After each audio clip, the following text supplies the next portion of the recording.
It's a food that my mbuna eat, my shrimp eat. I put it to the 125, the plecos eat it. It's cheap. I buy it at Walmart. What am I talking about? Today I want to talk about one of my favorite subjects inside the fish cave or out, and that's food.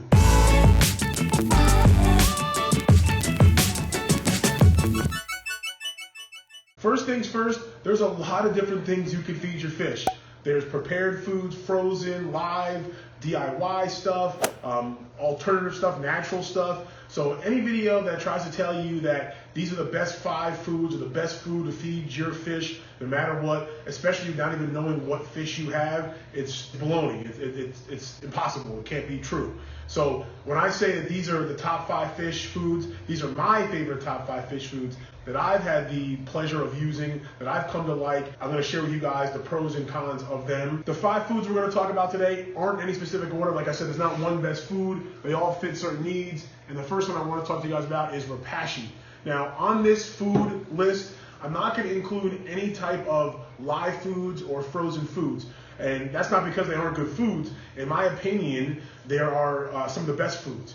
Baby brine shrimp for fish fry, snails even for puffers, or if you have blackworms like I raise for different size fish, even small community fish. So in my opinion, frozen foods such as shrimp are used for some of the larger predators out there. These are all great foods. But for the sake of this list, we're going to keep them off of it. There's already so many things we can talk about without them, and one of them is Repashy. One of the reasons why I love Repashy is everything I keep eats it.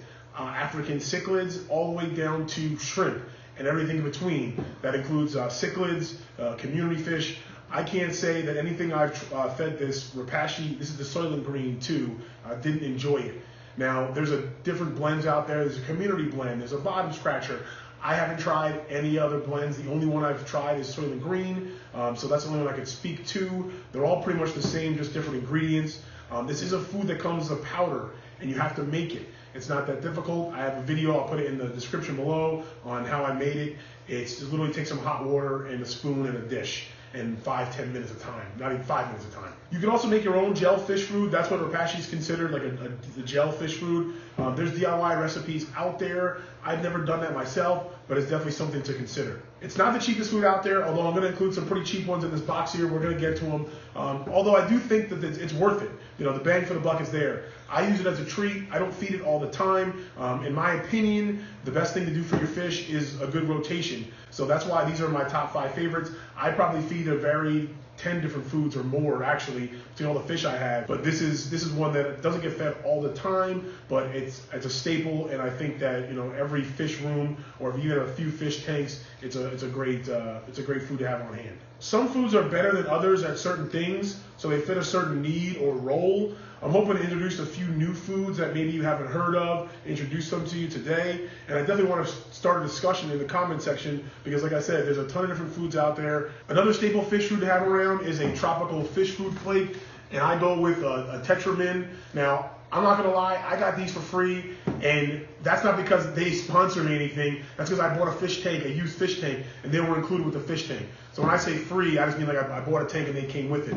None of these products, the Repashy, anything we're gonna talk about was sponsored or given to me by anyone. I either paid for it myself via retail at a store, or I got it with a fish tank bundle or Craigslist, something like that. None of these products were given to me. This video is not sponsored. I will be including links in the description below, like affiliate links and products where you can go purchase these, and I get a little bit of money to help fund the channel and purchase a new camera we're looking forward to. But besides that, like I said, this is not sponsored in any way. These are all products I've used for a long time. As a matter of fact, I've gotten a few bottles of these Tetramin flakes before. I'm not as big as this. And I went and I purchased these cichlid flakes that I use for the cichlids, as well as the floating sticks. And I purchased all these after kind of using these, and all my fish liking these a lot. I went ahead and spent my own money and bought these as well. And I feed these to the big guys in the 125, these big floating cichlid sticks. So I'm not trying to say these are the best line of foods out there. It's one that I use. Like I said, I got it for free. I got a few other brands I won't mention for free. These ones, the fish is a benefit of the fish team to like it. I knew it wasn't super expensive, and it seemed to not sit around / cloud the water. And in my opinion, this line of foods has worked for me, and it's what I use. And what I'll be using for the foreseeable future. I've been lucky enough to have the opportunity to try out a bunch of different types of foods, especially when it comes to a sinking pellet or like an algae wafer for a bottom dweller, since I keep some plecos and some shrimp. And I've got a lot of them for free with deals and stuff. So I've tried out a bunch, and I'm not really, I wasn't really aligned with any particular brand. I kind of just got whatever I got, and the fish ate it, the shrimp ate it, the plecos ate it. When I started keeping bloodworms or blackworms, and I needed some type of spirulina pellet, I went ahead and I purchased these, and these are the Aquatic Arts. I got these wafers here, as well as these pellets. And it was the first time I kind of really went out and I sought to buy like a sinking food, because like I said, I usually get them for free with a tank deal. And I purchased these, and you can notice I like the pellets and the wafers. If you notice, the wafers has a little less than the pellets. Everyone loves both, but these are the algae, what are they called? The veggie algae wafers. People, they love these. The blackworms love them, the shrimp love them, the snails love them, so I usually feed these more. I just happened into it. I was looking for a cheap spirulina pellet, found these, ordered them to try them out, and I was impressed. I'm not saying they're the best thing out there once again, but I like them. I'm a pretty bargain type shopper, so I was looking for a good deal, so I forget the exact price. I'll put the link in the description below, but they're not that expensive. And like I said, the fish like them, they work for me, they were a good deal, so I plan on purchasing them again. Another staple food that I use in the fish cave is a nice pellet, and especially for my African cichlids, I use New Life Spectrum. Once again, I've had the opportunity to try out a bunch of different foods. I'm not saying the others are the worst in the world. I've been impressed by New Life Spectrum. This is the regular cichlid formula. I use this for the Mbuna mostly. I had a smaller container that I got of a larger pellet food, and when I ran out of that, I didn't buy it. I bought these instead for now. I may buy that food. The fish loved it. It was a large breed or a large something formula. Like I said, I got it with the tank deal, and I was like half a bottle left, and the fish enjoyed it. I don't keep a ton of cichlids in that medium to large range that like a nice pellet food like this. It's pretty much just the 125 and the 55 Mbuna tank. But if I do, which I'm planning on, getting some more of that, like some larger cichlids, not necessarily like behemoth cichlids, but some decent sized cichlids, I will be purchasing and trying some more of the different New Life Spectrum products. I know I said this list wasn't in any real order, and that these foods all have their pros and cons, and that's true. These are good for your sinking fish and shrimp. This is good for your cichlids, whether they be African, South American. A nice medium to large cichlid. The Tetra line has a bunch of different foods for everything, but you got your flake foods and your community flake food, your cichlid flake food. Repashy, once again, is a little more DIY, but once again, serves a bunch of different benefits. The downside is, it takes a little more time. That being said, the food remaining in this box is my favorite fish food. And that's just because it's cheap, it's multi-purpose, it's fun to feed, and it's just funny to feed, and people get surprised when they find out that I feed it to fish. Big shout out to Steam Fawn at Steam Fawn Aquatics. I'm pretty sure you're the first person to introduce me to this food, probably well over 2 years ago.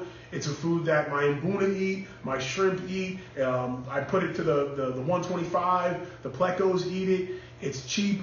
I buy it at Walmart. What am I talking about? It's green beans, guys. It's a can of green beans. If you've been following the channel for a while, you probably heard about it before. Let's get rid of these. I'm not going to throw them off I consider doing a whole freaking swipe of the food, but I don't know, a little too cliche / I don't want to clean up all the food afterwards, so I'll just kind of nicely put it over here and make way for the green beans. I got a few things to say about the green beans, guys. I love them. Go with the non-salt added. I go with non-salt added and French cut. I go with the canned. Like I said, this is 60 something cents, 50, 60 cents at Walmart. I drain them. I don't rinse them. The reason I go with the French cut or French style is because they're kind of already sliced, and the fish and shrimp can get to that meat in the inside. And the no salt, well, I don't know. I need to watch my salt intake, so I don't see why they would need extra salt. But no, in all seriousness, this is a great fish food. It's a great source of veggies. It's a great source of calcium for snails. It's not just green beans either. Green beans are my favorite. They're really easy because they're in a can. They're already kind of cut up. But I also use zucchini. You buy a zucchini and you slice it up. I stick it on a butter knife sometimes, stick that in the tank. But fresh veggies in general, you can blanch them or use other canned veggies. I know there's a ton of different ones you can try out there. So hopefully this is just your, your introduction to the world of feeding actual food, human food and veggies to your fish and your shrimp and your snails. Because I don't know what the downside is of this food. I'm sure there is one. If you know it, put it in the comments down below. They can get messy. Definitely feed less is more with these. Try one out there. Like I said, don't just take my word for it. Put one in there, see if your fish like it. My Mbuna eat it. I wouldn't go stick it in a tank with like a bunch of community fish. It's not necessarily like all your rasboras aren't gonna go eat up your green beans here. But same thing with a bunch of tetras. But if you have like a pleco, this is great for that. Shrimp, snails, like I said. If you don't want snail population, don't feed these, because I feel like this is like snail crack. When you throw a bunch of these, if I really want to get my snails going, I go a little heavy on the green beans, and yeah, they get going. Like I said at the beginning, let me know in the comments down below what your favorite fish food is and why. I think it's a cool discussion to have. There's so many out there. There's no right or wrong answer. I'm a green beans kind of guy, obviously. I said there was no bias, but hey, what can you do? I love green beans. I think they're an awesome food. I appreciate your support, especially watching the videos to the end. If you want to check out another Fish Cave video, there'll be one right there. Hit that subscribe button if you haven't already. As always, stay positive and stay passionate.